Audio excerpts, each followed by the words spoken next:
The drama surrounding Caitlin Clark hit a boiling point. Just 2 minutes ago, figuratively speaking, when the Indiana Fever pulled off a gritty, hard-earned win over the Connecticut Sun, the scoreboard read 85-77, but the real score was settled. In the fourth quarter, this wasn't just a win.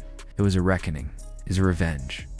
And it was Caitlin Clark, hurt, battered, frustrated, and disrespected, putting her foot down and declaring, "Not today." For 3 quarters, Clark didn't look like herself. Her movement was tentative, her mechanics off.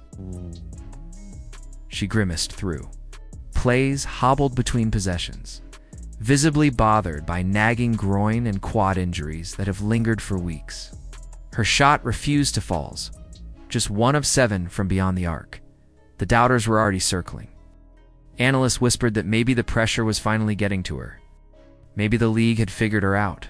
Maybe she just wasn't built for this grind. But then came the fourth quarter and Caitlin Clark flipped the script. She exploded for 9 critical points in the final frame, delivering daggers when her team needed them most. One of her shots, a deep 3 from way downtown, barely grazed the net. It was her only make from long range all night, but it felt like a cannon blast. In that moment, the building shifted. The pace quickened. The Fever, who had been dragged through mud for 30 minutes, suddenly had a spark. Caitlin was the accelerant, but it wasn't just the buckets.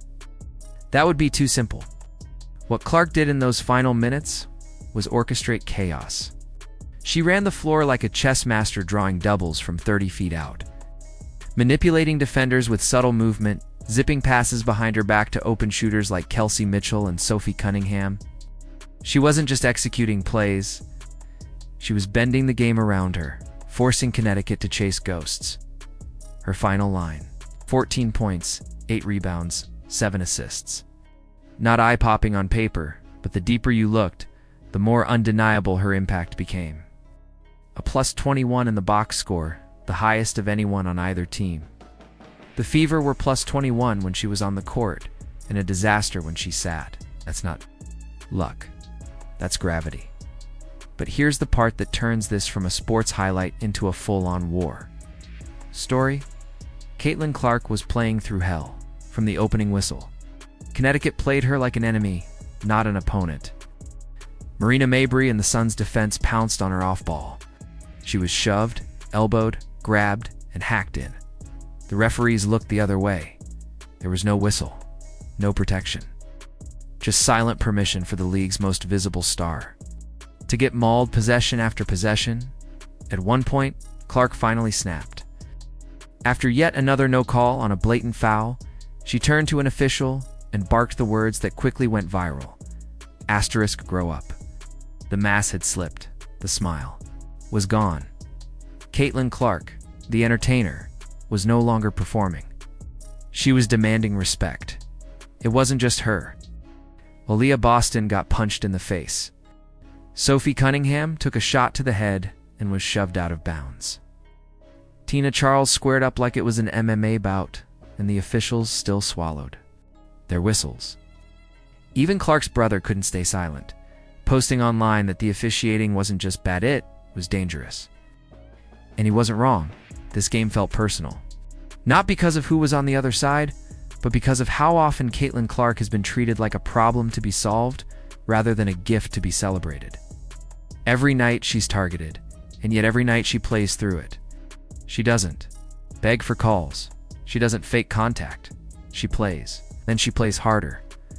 What we witnessed wasn't just a comeback, it was a confrontation.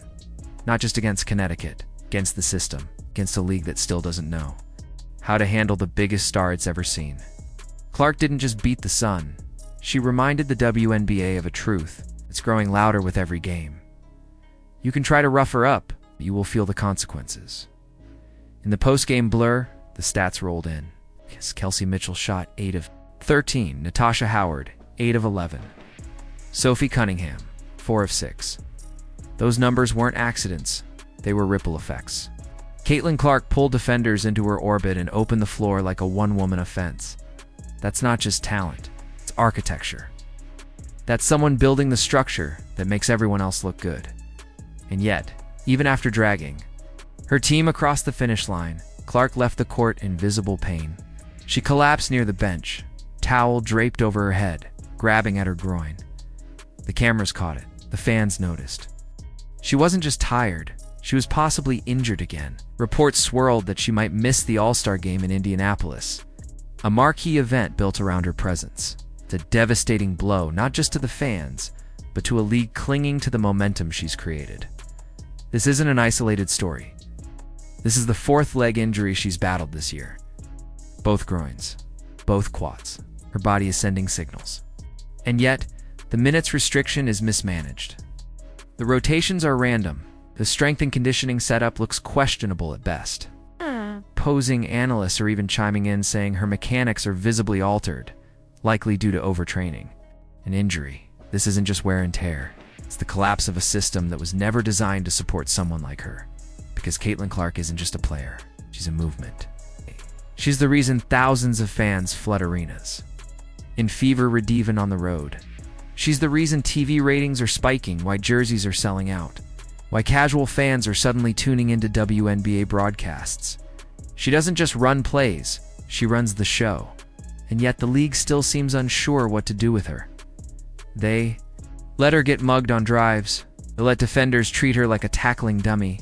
And when she finally shows emotion, when she finally breaks through the composure and says what everyone's thinking, she gets criticized for being too emotional.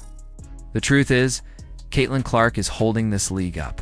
The people running it aren't protecting their investment. They're testing her, not shielding her. They're trying to see if she'll break. But what they don't realize is that every foul, every missed call, every injury is only adding fuel to a fire that refuses to die. This win over the Sun? It wasn't just revenge for Marina Mabrey's overly physical play or the ref's silence.